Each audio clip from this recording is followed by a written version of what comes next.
I could not sit with myself because I was so afraid of everything that would come up that I felt I couldn't handle. There was so much grief that I had pushed down since I was little.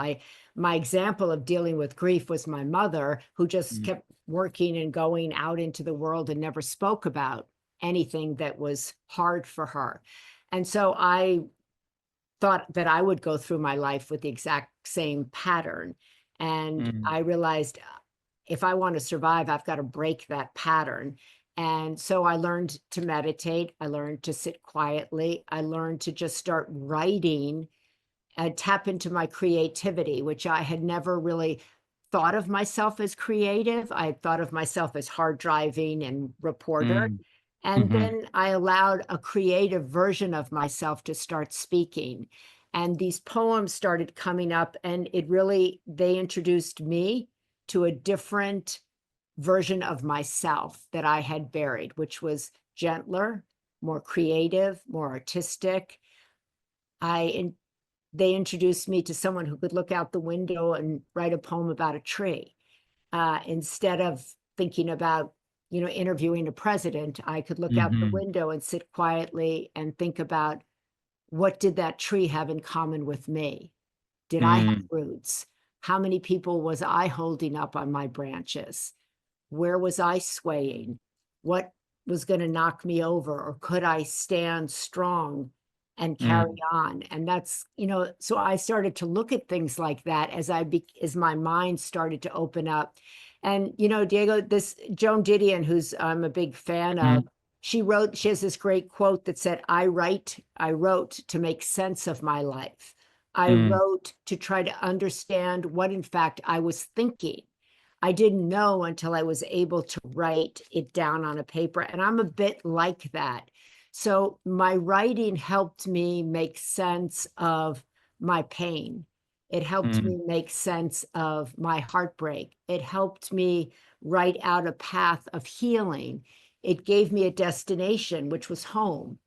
I mm. wanted to find my way home to myself.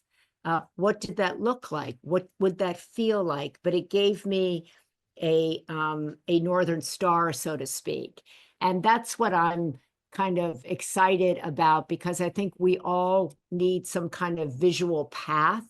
I think you Mhm, do that beautifully, right? A hopeful path. Presidents do that with inaugural speeches or political speeches. They give us a vision of what mhm, they want to do.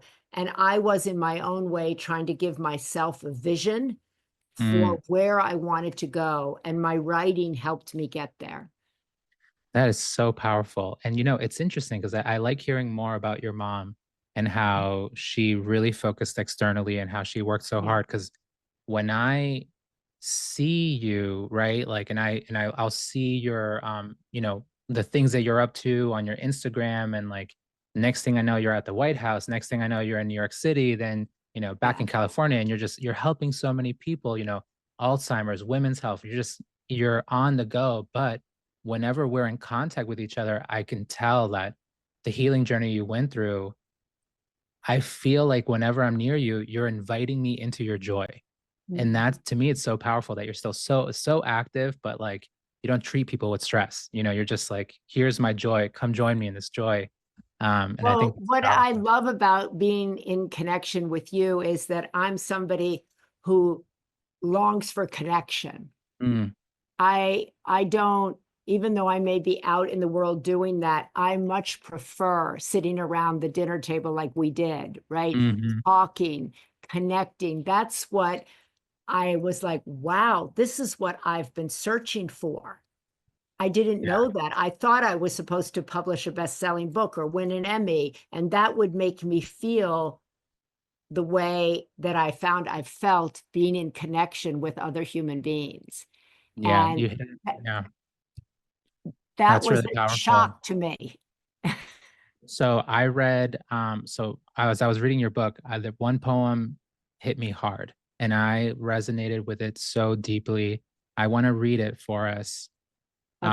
and then I'm hoping you can respond. Like, tell us where this came from. So, Okay. called "Cursed or Blessed." It's on page 76 when you get the book.